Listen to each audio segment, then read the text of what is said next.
Hi, everybody. Thanks for coming. I'm Ian Mauro. David, we've just watched this film about British Columbia, your home, the place where you were born and have spent most of your life. The poster for the film shows your face emerging from this landscape. And I want you to take us back to the beginning. As a boy growing up in British Columbia, World War II, the Slocan Valley, and how that impacted the nature of you, David Suzuki. Well, you know, people have asked me, when did you decide to become an environmentalist? And there was no big moment. I've grown up all my life assuming that, you know, the outdoors was the greatest place to be. My earliest memory was when I was 4 years old in Vancouver. And we were in a hardware store, and Dad was buying a tent. And he set the tent up right on the hard floor, and we crawled into it, and he just hugged me like this, and I just remember how exciting it was, anticipating that camping trip. And that's been my whole life as a child, to go camping and fishing and hiking with my family. When World War II happened, I was just a kid. I was a Canadian kid growing up in Vancouver. My mom and dad were born and raised in Canada and never been to Japan. Interestingly, they couldn't vote, even though they were Canadian citizens, until 1948. First Nations, the first people of the country, weren't allowed to vote until 1960. So anyway, that's just a little aside. We were, under the War Measures Act, deprived of all rights of citizenship and shipped into the interior to ghost towns in the Rockies. And that's when I experienced discrimination for the first time from the other Japanese kids. Most of the kids my age had parents that had been born and raised in Japan. So the kids were fluent in Japanese. My mom and dad were raised in Canada, spoke English at home. I couldn't speak Japanese, so the Japanese kids used to beat me up. I hated Japanese. So I spent as much time as I could away from them, out in the woods. And it's one of the most beautiful parts of British Columbia. It's that whole valley now is called Valhalla Provincial Park. And I encountered bears and deers and wolves, and that was just a part of my traveling through the forest. And looking back, of course, I realized how deeply bonded I was through that experience. But for me, it was just the way we lived. That was before television or text messaging, so there weren't as many distractions when I was a kid.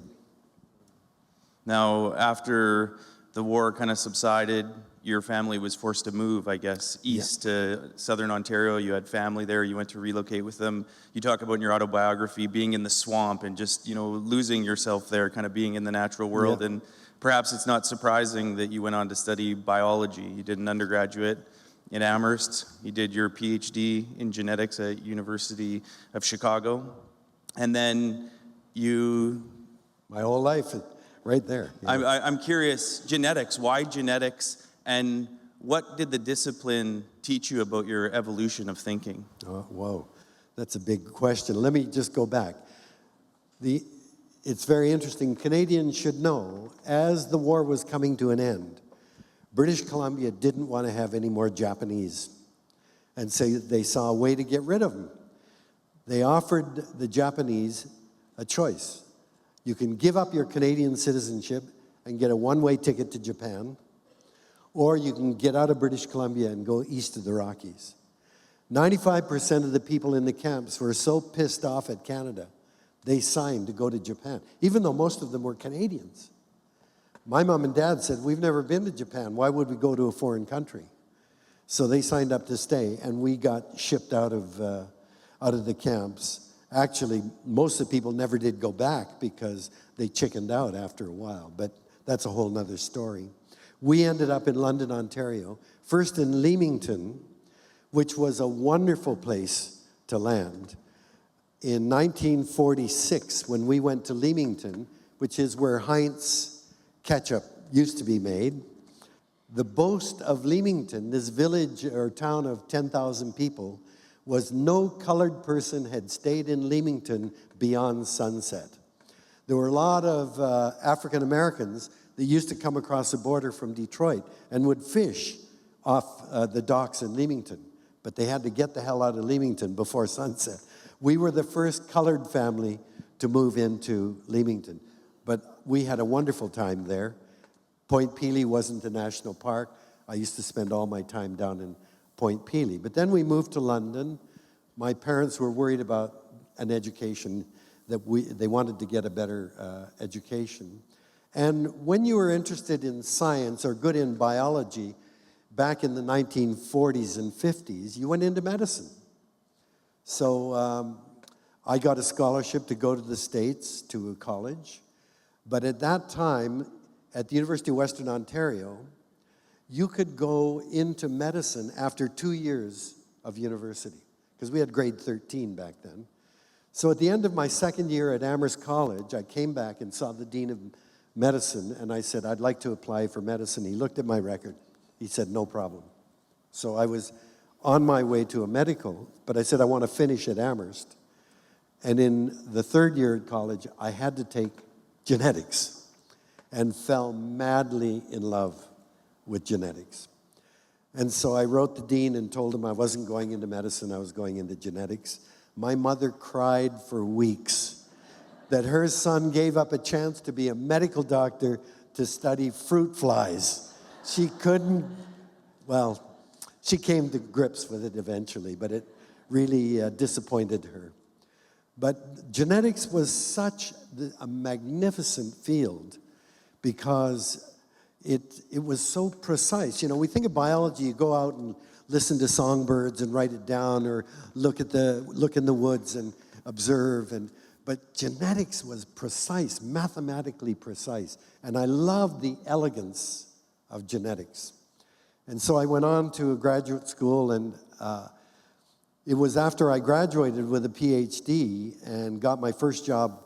Well, I must say that I got my PhD at a time science in the United States was exploding. In 1957, as I started my last year in college, on October 4th, the Soviet Union launched Sputnik. Nobody knew there was a space program. And it was electrifying to hear that beep, beep, beep of Sputnik every hour and a half going around the world. Now, the Soviet Union at that time was very, very powerful. And, you know, they were taking over countries in Southeast Asia, in Africa, South America. And the Americans immediately tried to launch their own rockets. They had an Army, Air Force, and Navy rocket. Every one of them blew up. And meanwhile, the Russians launched the first animal in space, a dog, Laika. The first man, Yuri Gagarin. The first team of cosmonauts. The first spacewalk. The first woman, Valentina Tereshkova. The Americans didn't blink. They just said, we have to catch up to these guys. And they began to pour money into science. You know, here I was a Canadian, and all you had to do was say, I like science, and they threw money at you. It was fantastic. It was a glorious time.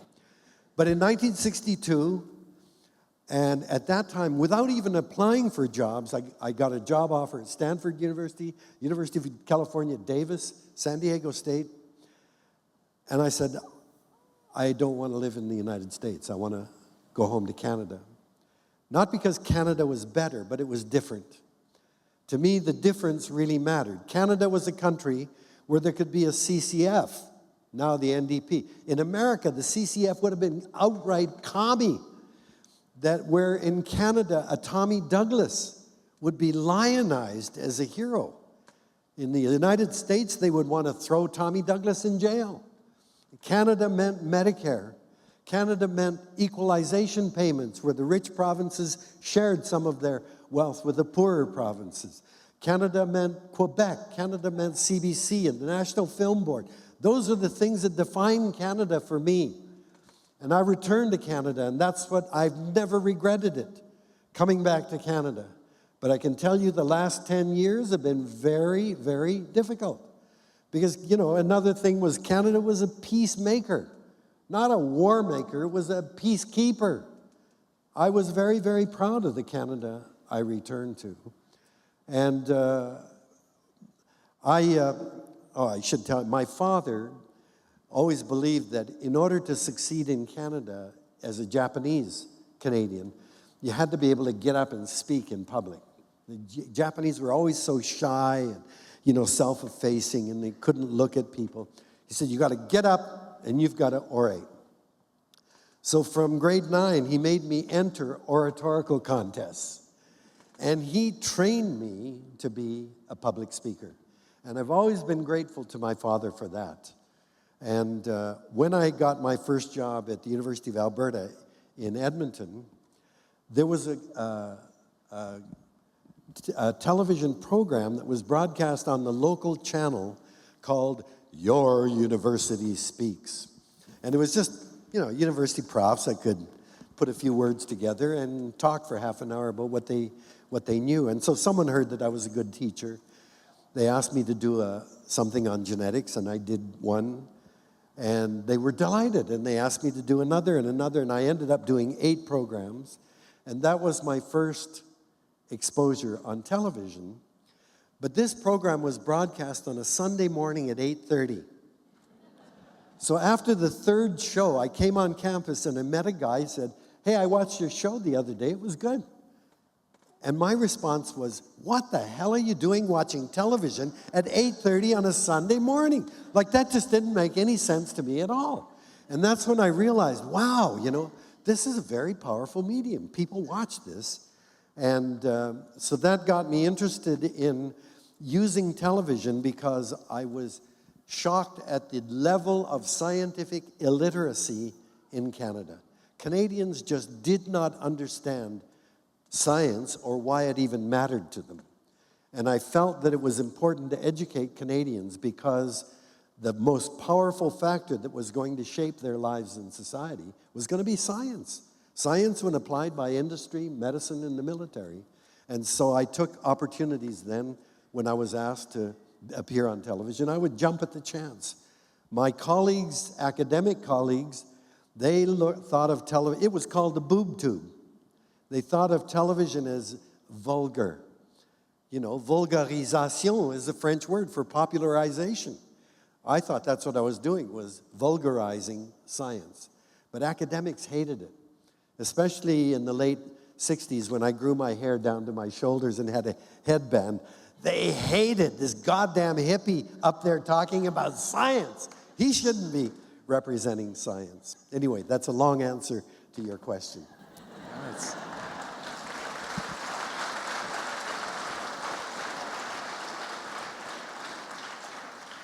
We'd expect nothing less than a very complex and complete answer, so thank you. And you've queued this up perfectly. I was going to ask you, you've been the host of The Nature of Things since 1979, which I like to point out is the year that I was born. And you've given a bit of a background on how you got into broadcasting. Why don't you tell us a little bit more about that story? You were the original host of Quirks and Quarks, which I think is really interesting, and you've often talked about your love of radio over television, things that maybe people don't necessarily associate with you as the host of a major scientific television program.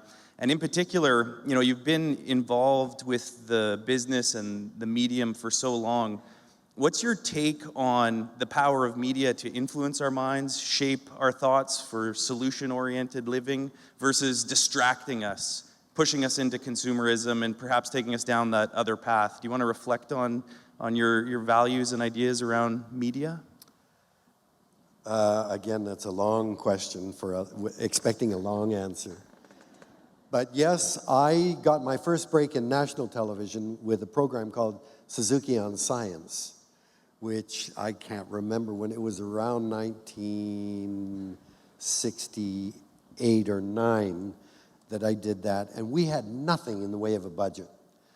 And I think they paid me $50 a show, but I wasn't doing it for money. I've never done television because of the money that was offered. But basically it was talking heads, and after 3 years I said, no, this isn't serious television. We don't have enough of a budget. And the CBC said, well, there is no budget, and so I quit and went back to the lab because that was the exciting thing. But it was then when Jim Murray, who was the executive producer of The Nature of Things, decided to do a new series called Science Magazine. And he realized he needed a host. The Nature of Things started as a program in 1960. So it was an ancient show that had a huge audience. It was a loved show long before I was involved with the show. It was a half-hour black and white series. But in 1974, Jim asked me to be the host of Science Magazine. And that was a national show, and it was anywhere from 2 to 5 stories in a half hour. And young people loved that. They liked the fast, zippy stories. So we got a bigger audience in The Nature of Things. And after 5 years, after I was doing Science Magazine for a year, I was asked if I wanted to host a radio show, and that was Quirks and Quarks that I started in 1975. And I loved Quirks and Quarks. I love radio. Television is a completely artificial medium. At that time, we were shooting on 16mm film, and a roll cost $400. A roll is 10 minutes. So when you shot, you wanted to get everything you could out of that 10 minutes, and you would then edit that down. So we were very careful. Everything is set up and scripted, and it's not anywhere like radio, where you can just roll tape as much as you can, and it can be funny. It's just a very warm medium, and then you cut it down. But after 4 years of very successful Quirks and Quarks and Science Magazine, we decided to fuse Science Magazine and The Nature of Things into a 1-hour program, Nature of Things with David Suzuki. And I had to make a choice. Was I going to stay in television or radio? And so oh, for the days of my afro. So I had to make a choice, and I very reluctantly chose to do The Nature of Things. But I'm very proud that the Quirks and Quarks is still a very, very highly regarded program, has had excellent hosts, and still flourishes. That was an important contribution. I really believed, I still believe, that television was a medium to inform people. Entertain, yes, but inform people. Because the better information you have, the better decisions you're going to make. And I still cling to that belief. But the problem now is there's so much information available to anybody now that you can find anything you want to believe.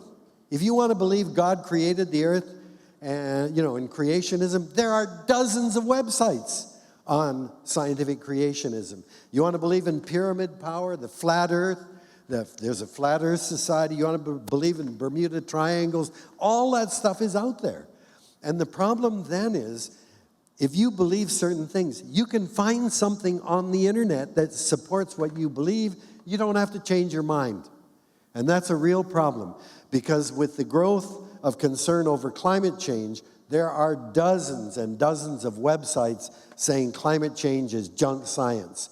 And people come to me and they say, well, what about this? What about this? They don't realize that they're cherry-picking bits of information to make a story that is not in any way supported by science. So the dilemma today is that if you are not literate in terms of how you use the media and what sources of information are credible or not credible, then I fear that this explosion of information is very, very harmful. People have to work harder to make sure of the credibility of the information they're getting, because there's everything out there. And even The Nature of Things used to be a 1-hour program. And when we made an hour program, we made 58 minutes of program. And then we fought it. CBC was short in revenue. They said, we're going to put commercials into your program.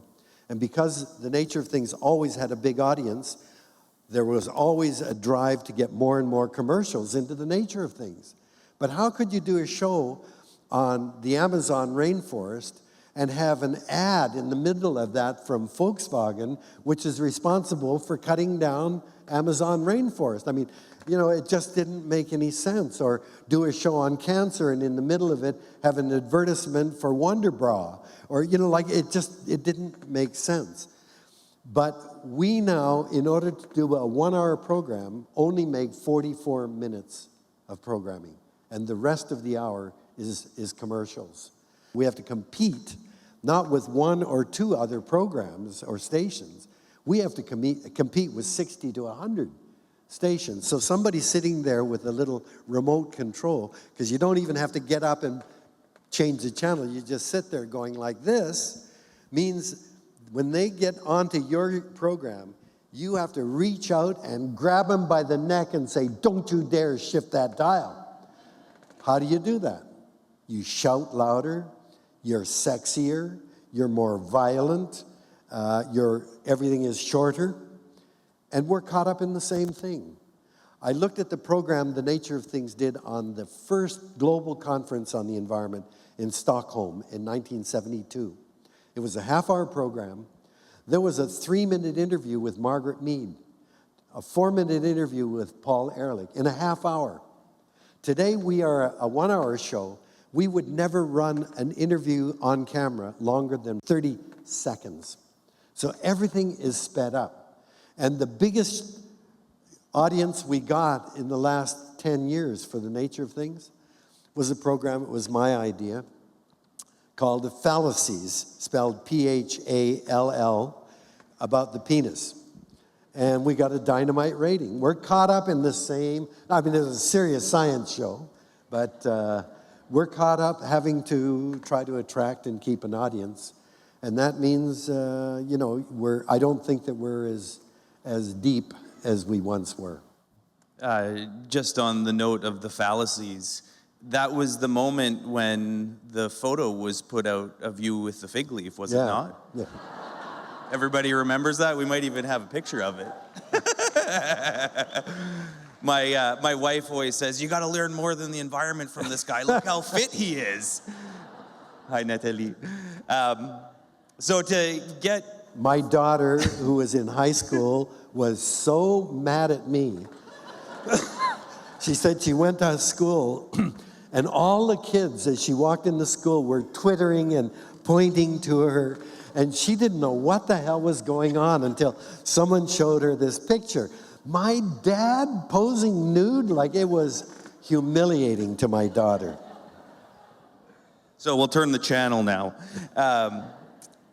In The Nature of Things, you've been able to learn about, advocate, and really change things. You've taken, you know, being a host of a show to a different level in terms of your engagement with different issues. And, you know, you've done that on a local scale, a global scale. And one of the things that I've heard about you, you know, reflect on is the war in the woods, Haida Gwaii, what happened at Lyle Island and Windy Bay.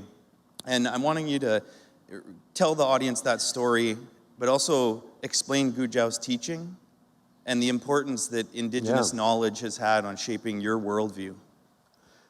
When I got involved with The Nature of Things, they were already a natural history series. It was loved for their programs on natural history. The Nature of Things did the first show in color on CBC television, and it was a series on Darwin and the Galapagos. And so it was through my involvement with The Nature of Things I got more deeply involved in environmental issues. I'd got involved in the movement through Rachel Carson in 1962, but The Nature of Things really took me into a deeper place. And I got a letter from Jim Fulton from the Skeena, and he said, Suzuki, you should do a show on The Nature of Things about the fight over logging in Haida Gwaii. And my response was, where the hell's Haida Gwaii? I didn't know anything about it.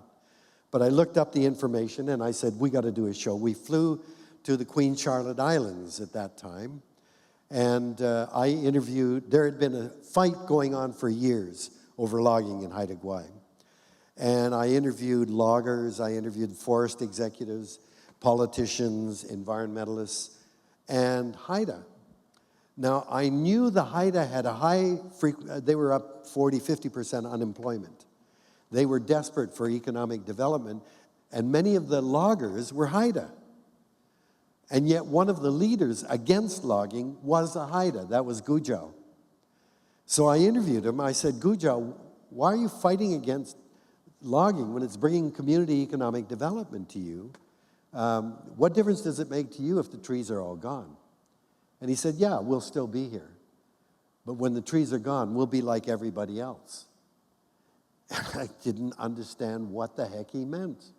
And it was only years or days later, as I thought about it, I realized he had opened a radically different way of looking at ourselves in the world. What he was saying was, I, Gujau, as a Haida, do not end at my skin or my fingertips. That to be Haida means to be connected to the land, to the air, the water, the trees, the fish. All of that is what makes us Haida. You destroy a part of that, and we no longer are the same people, because our history, our culture, the very reasons why Haida are in this world is told to them by their connection to the land. And for me, that was the beginning of a radically different shift in the way I looked at the environment. I had always thought our problem is humans are taking too much stuff out of the environment and putting too much waste and garbage back into it.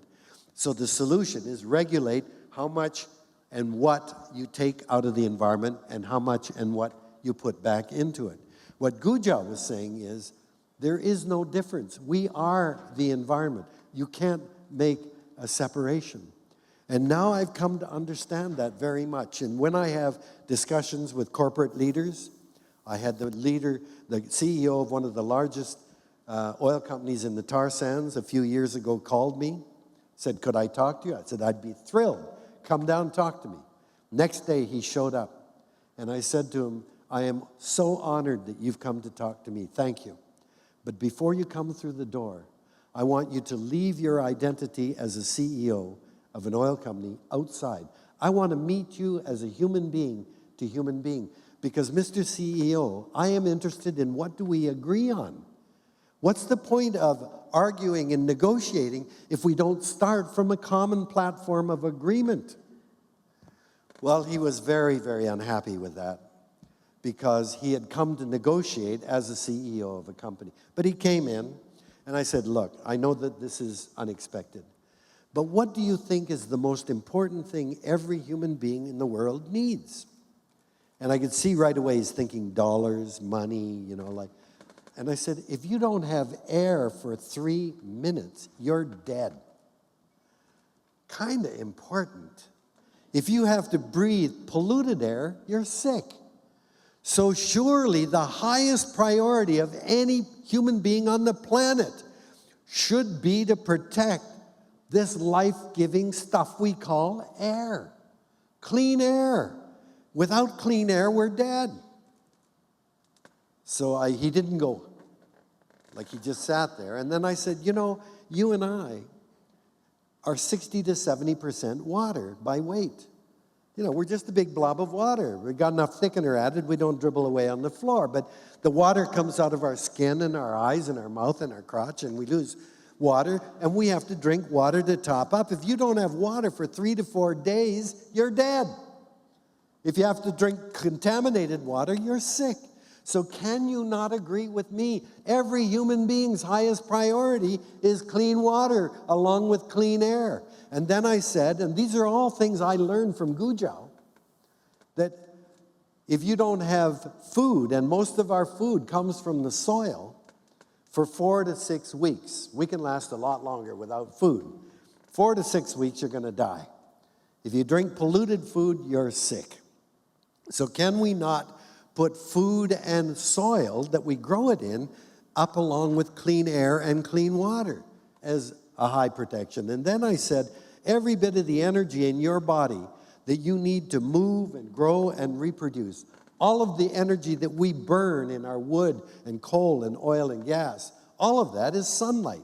Sunlight captured by plants in photosynthesis, converted into chemical energy, and then we get that by eating the plants or eating the animals that eat the plants, and we store it in our bodies. And when we need that energy, we burn the molecules in us and release the energy of the sun back out in our bodies. So can you not agree that photosynthesis is up there with clean air, clean water, clean soil. Surely that has got to be the foundation of the way all human beings should live. Without those, we die or we sicken. And I said, Mr. CEO, the miracle of life on this planet is those four things that Indigenous people call the sacred elements: earth, air, fire, and water. Those four elements are cleansed, replenished, created by the web of life on the planet. It's all the green things that create the oxygen-rich atmosphere animals like us depend on. Without them, there would be no oxygen in the atmosphere. In Vancouver, we get all of our water from 3 watersheds surrounded by old-growth rainforest. When it rains, the tree roots, the soil fungi and microorganisms filter that water so that we can drink it. It's life that creates the soil on which we grow our food. And I always laugh when I hear people saying, we're going to go to Mars and colonize it. Give me a break. There's nothing to grow food on in Mars. And I hear on the new movie, The Martian with Matt Damon, he knows that very well. He's going to spend several years living on Mars waiting for a rescue team, and guess what? In order to grow his food, he's got to poop into the sand and dust in order to be able to grow a seed. There is no soil without life. And all of the energy that we need is captured by life. So life, which Indigenous people refer to not as resources, but our biological kin, our relatives, carry out this incredible act of generosity of giving us clean air, clean water, clean soil, and clean energy. And we should respect that and live by protecting those things. Now, I'm sorry to say the CEO could not agree with me. And I understand that he had come to negotiate as a CEO. If he went back to Edmonton and said, look, I've talked to Suzuki, I agree. Whatever we do, we can't screw up the air, water, or soil. He'd be fired in a flash because they couldn't do business the way they're doing business now. And so this is the dilemma. The battle today is to learn a perspective Indigenous people understand around the world. We are deeply embedded in nature and utterly dependent on Mother Earth for our health, our well-being, and our survival. We have to indigenize the world. I don't mean that we all have to suddenly become, accumulate all of their customs and so on. We can't do that. But indigenization to me is a mindset that sees us in a radically different way. Wow.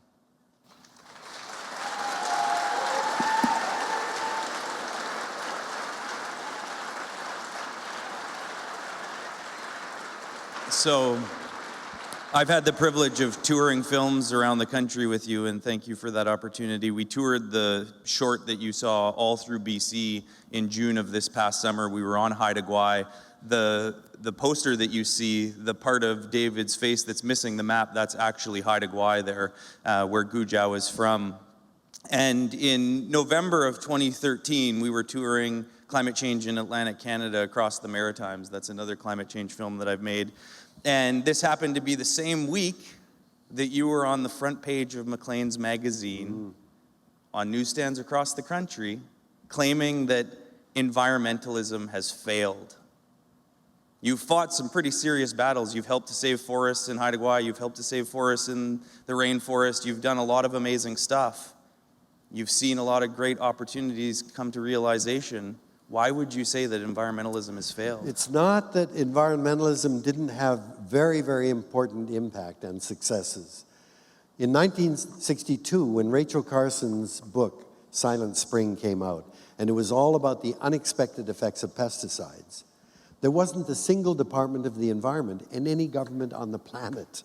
Her book made us think of the environment in a radically different way and signaled the beginning of a movement that captured millions and millions of people around the world. And within years, we had environment departments.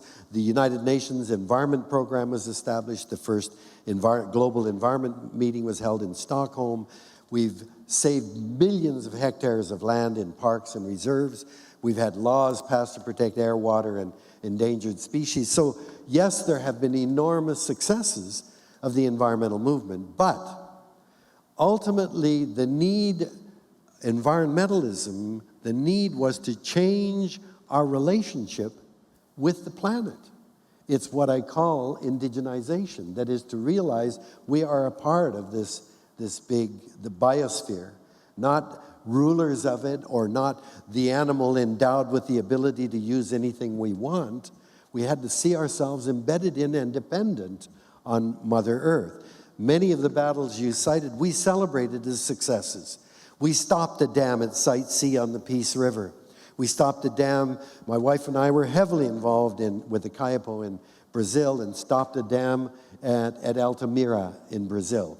I worked with David Anderson, we stopped a proposal to bring oil supertankers down the BC coast from the Alaskan North Slopes to Seattle. We stopped a proposal to drill for oil in Hecate Strait and up in the Arctic National Wildlife Refuge. All of those we said, great, we've won. But guess what? 30 to 35 years later, we're fighting exactly the same battles all over again. So we didn't win. It was a Pyrrhic victory. In fact, we didn't shift the way we saw ourselves. That was just who could outmuscle who at that particular time. But when you look at the way we're rushing to embrace LNGs, the way we're ignoring climate change, we haven't come to grips with the reality of how powerful we are and that we are undermining the very things that keep us alive and healthy. So environmentalism, simply, we failed to use those battles and victories to help to get people to see the world in a different way. And that's why I'm returning back to very, very fundamental things. How can anyone disagree that clean air, clean water, clean soil, clean energy, and biodiversity are the foundation of the way we live? And therefore, our job is to make sure we protect those above anything else. And then we ask, how do we make a living? We've got so puffed up with ourselves that we draw boundaries around our property, around our cities, around our provinces and country. And man, do we take those boundaries seriously. We will fight and die and kill to protect those borders.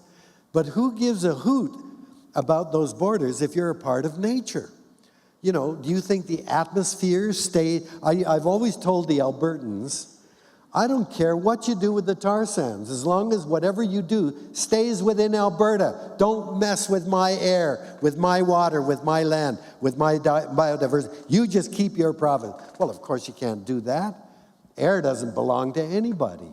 And I think of the salmon that are born in British Columbia waters, go through the Alaskan Panhandle, up the Alaskan coast along Russia and Japan, and each country is saying, I want to take my salmon. I want to take this. I want to do. They don't belong to anyone. But we take those borders very seriously. And then we create things like capitalism, the economy, currency, markets, corporations. We act as if those things are real forces of nature. You know, Manning, what's Manning's first name? Preston. I have a lot of time for Preston. He's an enviro, and we agree on a lot of things, but I was talking to him a few years ago, and I said, well, you know, the market. And the minute I said market, his eyes glazed over. Oh, the market, yes, the market. Hallelujah, the market. Free the market, let the market. What the hell? We invented the goddamn thing. It's not some entity that's sitting there going, I'm really mad at you, I'm feeling shitty today. The market is a human construct. 400 years ago, people thought dragons were real. And if we thought the dragons are pissed off, man, we'd give them gold and jewels and anything to make them happy. Well, nobody believes in dragons today. They were a figment of our creation. We invented them.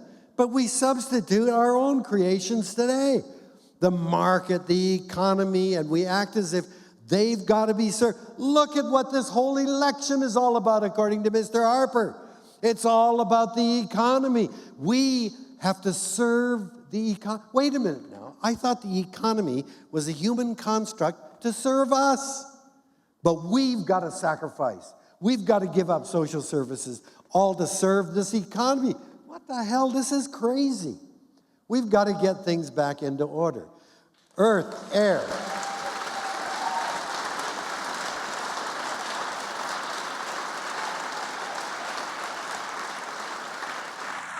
So let's get that conversation back. Earth, air, fire, and water, biodiversity, those are the things that we've got to live with, protect, and encourage.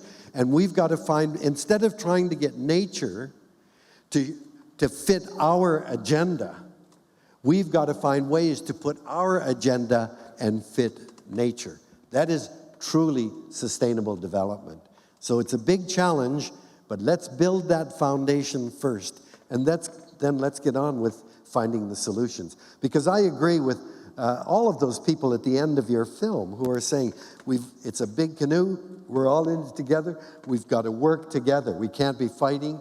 And this crisis we're dealing with is a huge opportunity, an opportunity to get things right. But we've all got to work together. Harper has been the most divisive Prime Minister. I'm sorry to keep going on this. I am so freaked out about this election. The thought that Harper might get back in, I'm going to take a one-way trip to Mars, and I'm just going to keep shitting in cups and growing my own food. And thank God they found water there.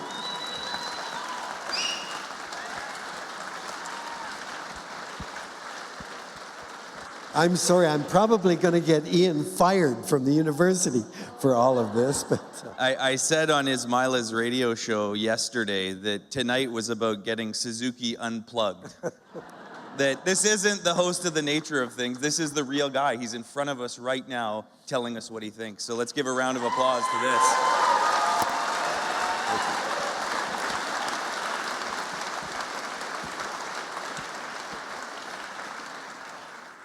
So David, you're in your 80th year. In March, David Suzuki turns 80 years old. And he's a scientist. If we round up, he's lived nearly a century. Wow. Now, if we fail to change the paradigm the way that you've described, and you think forward another 100 years, what do you think the world's going to be like? How serious is that planetary crisis? Well, many of my colleagues now have already given up. They're saying it's too late. We've passed too many tipping points to go back.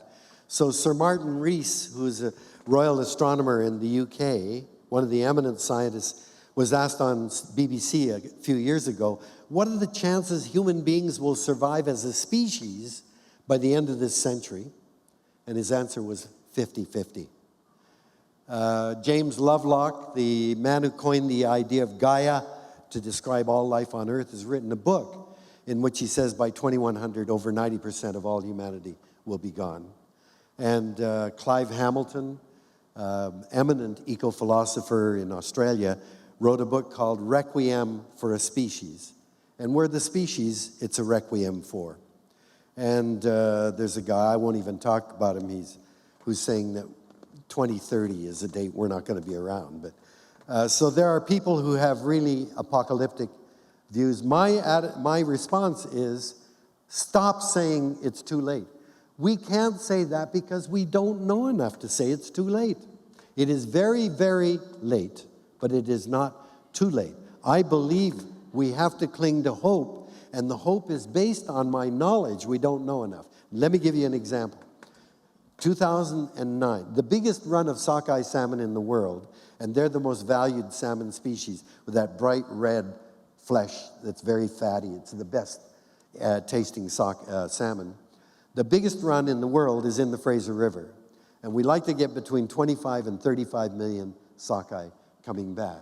And in 2009, just over 1 million came back. And I remember vividly turning to my wife and saying, that's it, they've had it. There isn't enough biomass to get them up to the spawning beds.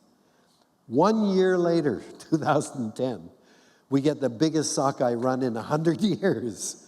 Now I say that not to show how stupid I am, because nobody knows what the hell happened. Nature shocked us. And I believe if we can pull back and give nature room and time, she will be far more forgiving than we deserve. But the challenge is, pull back for God's sakes. Stop using nature as a garbage can.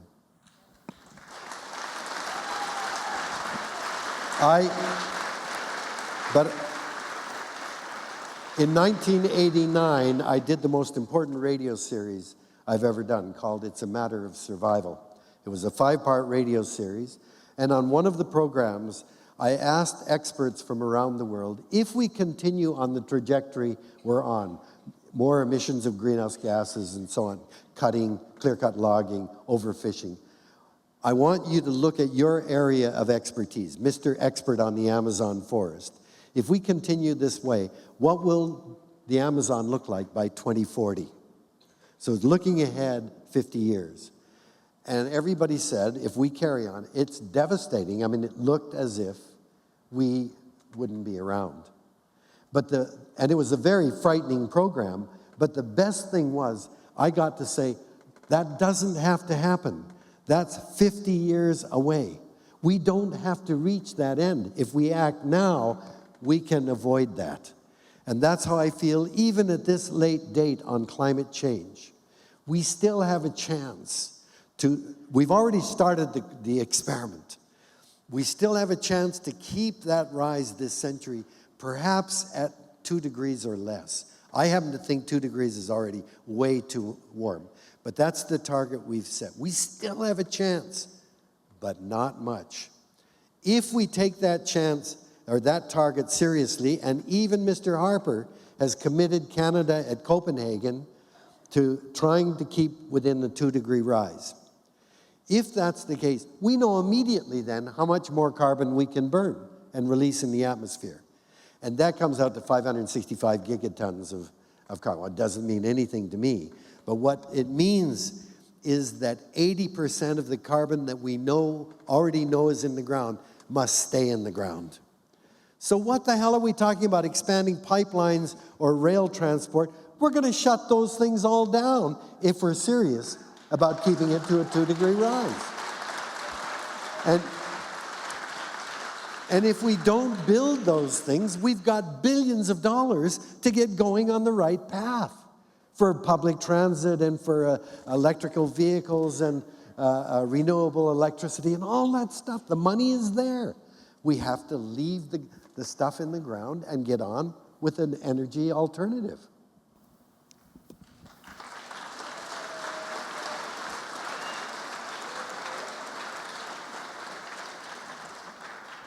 Well, since I don't have tenure yet, I think I need to put a bit of a disclaimer on what I'm about to ask you. This isn't the official position of the university, probably not the official position of the David Suzuki Foundation. It certainly is not. But you're considered one of, if not the greatest living Canadian. And we are at a historic moment. We are days away from a federal election. You've alluded to it in many ways, but what do you think we need to get... I haven't alluded to it. What do we need to get effective environmental leadership in this country? How do we get it back on the rails? How do we get it back in our communities? If you had a vision of that future, what's it look like? Well, you know, I am a big supporter of Elizabeth May, but I've said over and over, Elizabeth, there should not be a Green Party. It's crazy that one party is supposed to be the party for the environment, and you saw the consequences of that in the debates. If Elizabeth wasn't there, the journalists all acted as if, well, the Greens aren't here, we don't have to talk about the environment. I mean, that's crazy. The environment should be a part of every party's concern and platform. It's not a political football that belongs to one party. Having said that, because of the overwhelming emphasis on the economy, we need the Greens there right now in order to keep raising those issues. What I would say is the following. We need to have parents and grandparents who are thinking much longer term in terms of what kind of a world we're leaving to our children and grandchildren. For God's sakes, get off the concern about the next mortgage payment or the next pay raise. Yes, those may be important, but there's something far more important. Every generation throughout time has tried to leave better opportunities for the coming generations. That was a part of our responsibility as parents and grandparents, was to leave a better world for our grandchildren to inherit. We're not doing that now.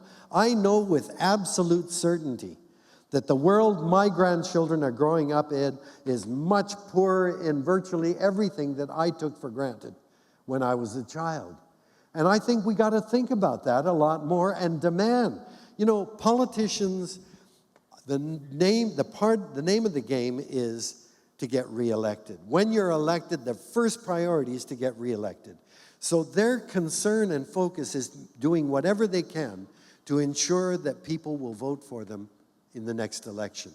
Well, thinking 10, 15, 20 years down the line is simply not on the political table.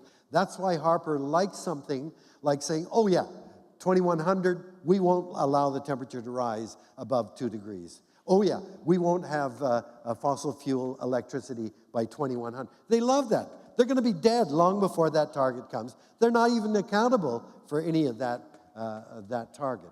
We've got to start holding their feet to the fire and saying, listen, Mr. Politician, you want my vote? What's your position about the world we're leaving for our children? We're leaving a hotter world for our children. What are you going to do about that?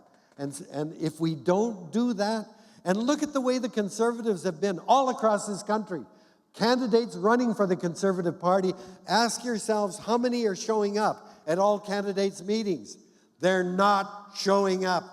They're not even going to discuss what the position is of the Conservative Party in terms of those important issues, and you've got to think about that. So I would say my hope is a world in which parents and grandparents begin to take their responsibility far more seriously than we are.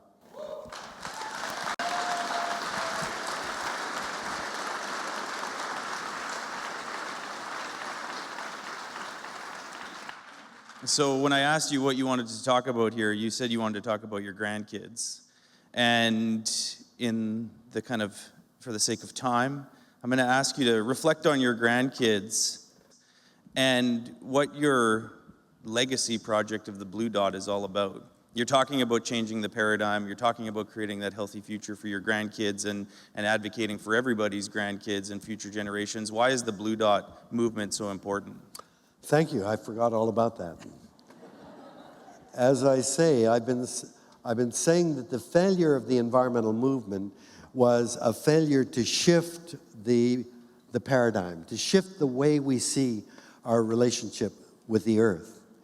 And when the idea of a constitutional amendment was brought to me by David Boyd, an environmental lawyer, I was electrified by the idea. Because if we were to enshrine the right to a healthy environment in our Constitution and say, if you are a Canadian, our Constitution guarantees that you will have a healthy environment. That changes everything. What is a healthy environment? Guess what? It's clean air, clean water, clean soil, diversity of other living things. That's why when I first mentioned this to Ovid Mercredi and Miles Richardson, they said, well, of course, what do you think First Nations have been struggling for all these years? Yes. And I've been very proud that they have jumped on board to support this initiative, because that initiative now begins to see our place in the world through their perspectives. And so what we chose to get this initiative a hard way. It's only succeeded ever once. There have been dozens of constitutional amendments, but they've all come through Parliament. But there is another mechanism, and that is to start at the grassroots level and get support, enough support at the grassroots level to get premiers of provinces to support the initiative. And at that point, we need 7 premiers who have a total population greater than 50% of Canada. When we've got that, it goes to the federal government to pass it in Parliament. As long as we have a Harper government, we're not even going to think about it. It wouldn't have a prayer. But I am very, very excited by this, because even if we don't succeed, it's the conversation that we are having at the grassroots that has been so exciting to me, that people are beginning to realize, yes, to be healthy, to be alive, we need to protect the air, the water, the soil. So the conversation is the important thing. So we did, starting in September of last year, we set out on a bus in St. John's, Newfoundland, and traveled for 7 weeks across Canada, having 23 big events in 23 communities, ending in Vancouver with Neil Young and Feist and Chantal Creviac and Margaret Atwood and Robert Bateman and Shane Koizen, all kinds of people celebrating the idea of a constitutional amendment. I said when we started the tour, if we can get one community to adopt a declaration for a healthy environment, within 6 months after the tour's finished, we will have started a grassroots movement. 3 weeks after we started the tour, Richmond, British Columbia, passed a declaration for a healthy environment. And by the time the tour ended, 7 communities had passed it, including the PA in Manitoba. And let me tell you about that. The PA was so inspirational because we had a website for the Blue Dot tour, and on it we had a 3-minute video about what the Blue Dot was all about. And a grade 6 teacher in the PA happened to go on our website, saw it, and thought, this is interesting, and showed it to her class. And the class got very excited, and they said, we should invite the mayor of the PA to see this. And the mayor came to the class, saw the video, and was so moved by it, he said, you should come to city council and make a proposal. And they did, and the city council unanimously passed a declaration for a healthy environment. When every time I go back to Vancouver, it seems we have more communities signed on. So now, just over 1 year after we started, 89 communities have signed on, including Yellowknife, Victoria, Vancouver, Hamilton, Montreal, St. John's, the PA. I'm waiting for Winnipeg, waiting for Brandon. I think there are 5 or 6 communities in Manitoba that have signed on. And in last month, municipalities of BC gathered in Vancouver for the Union of BC Municipalities, the UBCM meeting, and they took a vote on a resolution. 60% supported a resolution to go to the Premier of British Columbia and get British Columbia to be the first province to support the right to a healthy environment. But I think if we wait one more day, BC may get beat out by another province. So I'm very excited that we are on our way. I'm excited that Glenn Murray from Ontario, the Minister of the Environment and one of your former city councillors here in Winnipeg, was here today. Is Glenn still here? No, he is a politician after all. He's busy. But I said to Glenn, why isn't Ontario considering this? And he said, I'm in. I'll do everything I can to work on Kathleen Wynne. So I think that we're well on our way. Let's just all vote right on Monday. That's all.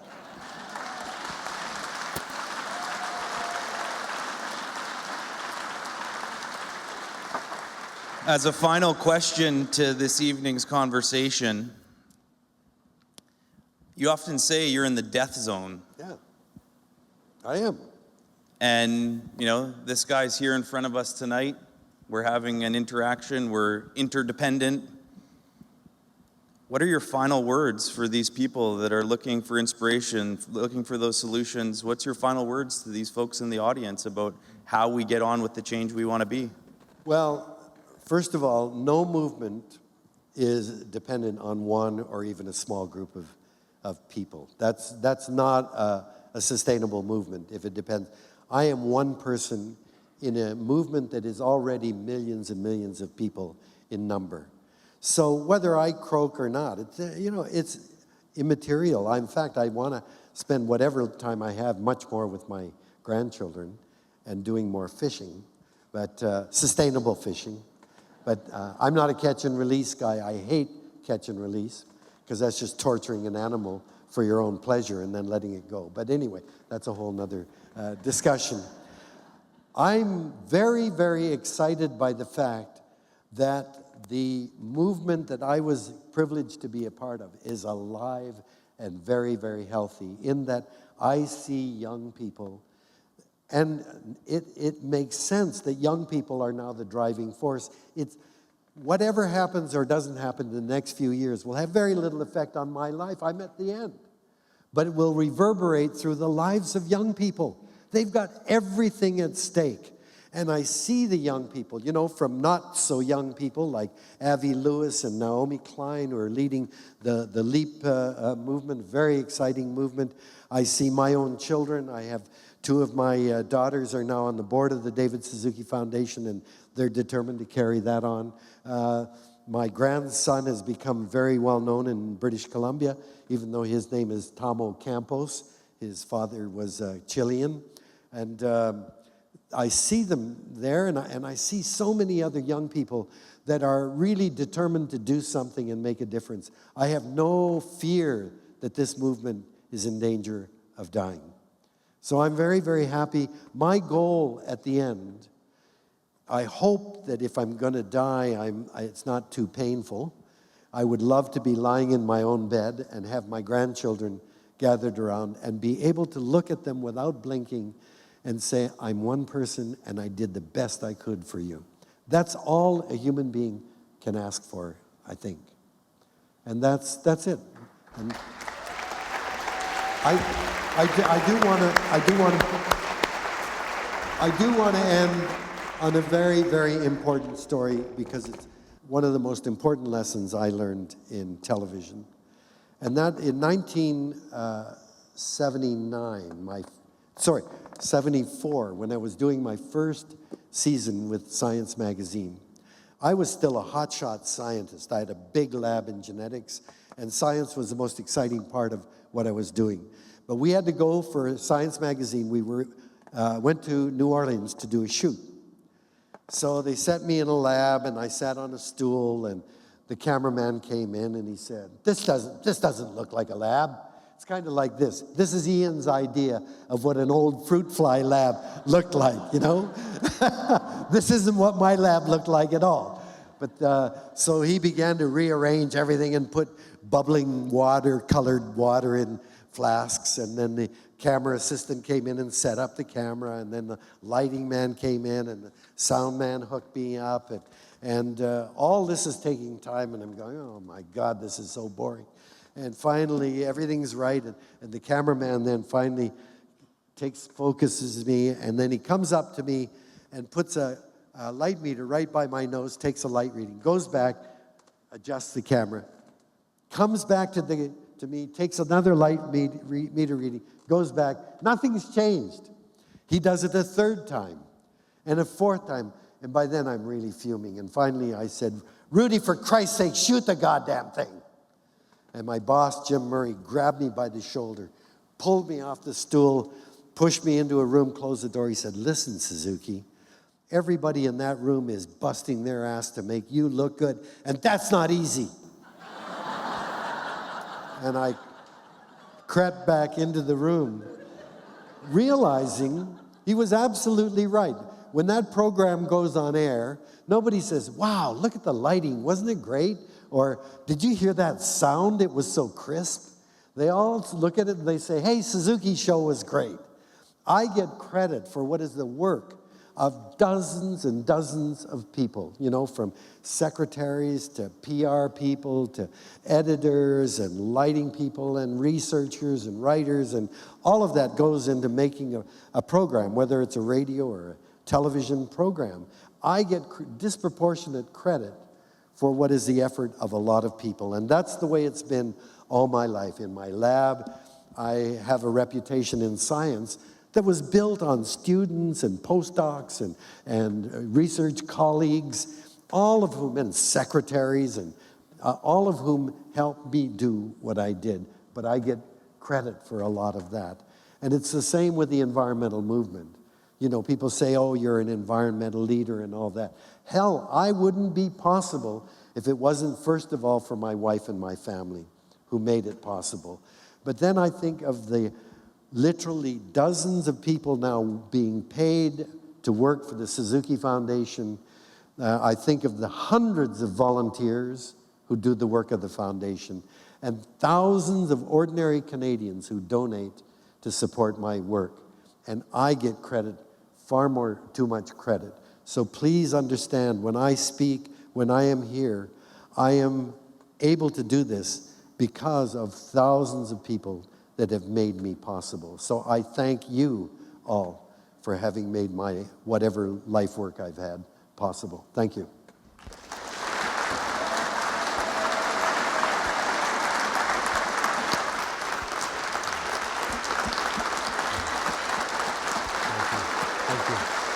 Thank you. Thank you, David Suzuki.